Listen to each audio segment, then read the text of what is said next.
Welcome back, fight fans, to another video here on The Fight Game. Hope you are all doing well. Today's topic is quite the interesting one. If there's one thing that the boxing world loves more than anything, it's a classical out-of-the-park crazy matchup between two of the biggest stars in the sport. Weight divisions don't matter to your average fan. No, we don't care. We want to see crazy fights and we want them now. So, it's no surprise that the world of boxing has now turned to a mega fight between Mexican superstar Canelo Alvarez and American superstar Terence Crawford. They may be two weight divisions apart, but as I said, we don't care, we want to see it. Crawford most recently stepped up a weight division to defeat Uzbek Israel Madrimov. Fantastic victory, I might add. It was a very close fight and really showed the best that boxing can offer in the 154-pound division. On the other hand, Canelo had an action-packed fight with Edgar Berlanga in the 168-pound division. The speed of these Canelo Alvarez shots is just cartoonish. And catching and countering like that.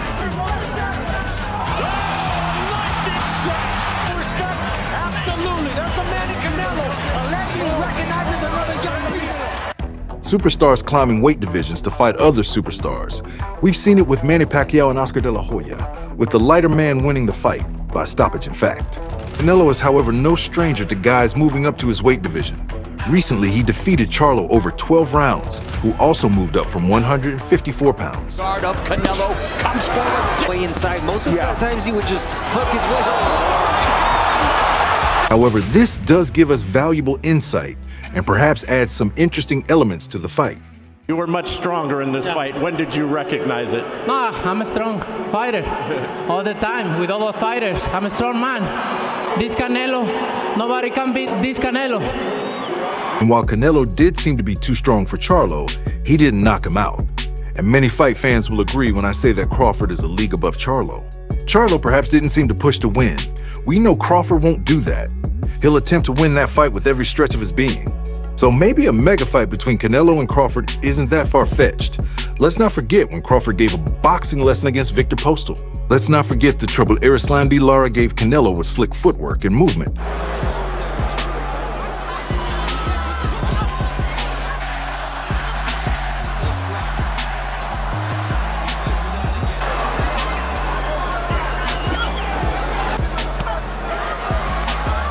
Something Crawford is very capable of doing. There is a real case here for a victory for Terence Crawford. Of course, in professional boxing, strength is king, and Canelo is very strong. He's got a chin like granite, so it's fair to say Crawford won't be doing the knocking out here. So really the question we're left with is, can Terence Crawford outbox Canelo over 12 hard rounds? It reminds us a little of Canelo's bout with Amir Khan. Khan needed the perfect fight, perfect rounds, all 12 of them. Of course, we all know what happened in round 6. You sap a man's confidence with body shots, as well as taking away his energy and everybody.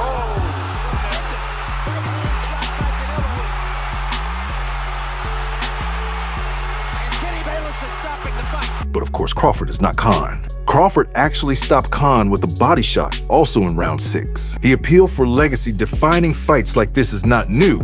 We all remember when Thomas Hearns ventured to middleweight to take on Marvin Hagler, which went down as one of the most historic battles in history, despite it only lasting 3 rounds. We must also speak about Crawford's technical ability. He's a master of distance and balance. He does the fundamentals really well, possibly the best in the world when it comes to fundamentals. Crawford made easy work of Spence, shocking a lot of people. While sure many had picked Crawford to win, nobody really expected it to be that one-sided. Canelo cannot be underestimated for technical ability either, but it's fair to say he'd likely be looking to impose his strength onto Crawford. A training camp focused on cutting off the ring is likely on the cards, but Canelo hasn't really shown in the past to have a great ability to cut off the ring. He's got a great jab, head movement, and all sorts, but it will likely be difficult to compete with the quickness of Crawford.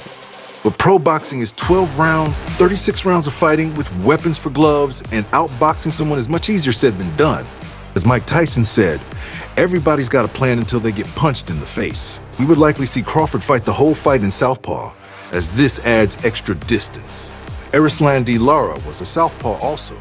The extra distance would be another layer to the onion that Canelo will need to peel. Some other things that could make this fight interesting is if Canelo would come down to a catch weight, perhaps to 164 pounds, to narrow the physical advantages. Sure, Canelo fights at 168, but he's not exactly a big 168. He would likely make 164 pounds comfortably. Crawford is actually the taller of the two. Crawford also has a much longer reach, with Crawford sporting nearly a 4-inch reach advantage. This would play a major role in keeping Canelo at a distance and landing scoring punches at the end of that reach. See, when you actually lay out everything on the table, this fight gets a little more interesting.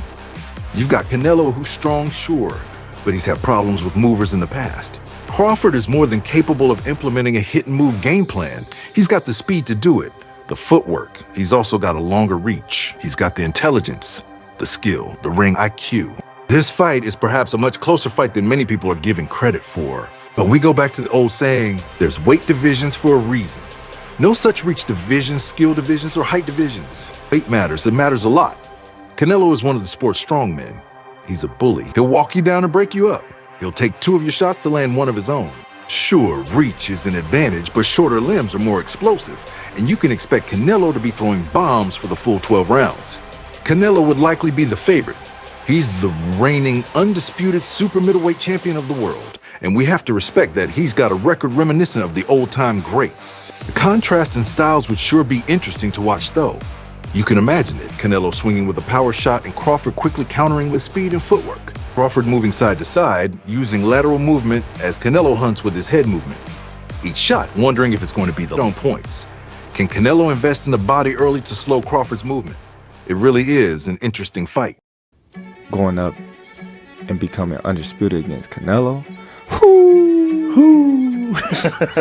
Come on, man. I'm flying in the sunset, man. Thank you, boxing God. That would be it? That would be it. I believe in my skills and my ability, and I believe in my team.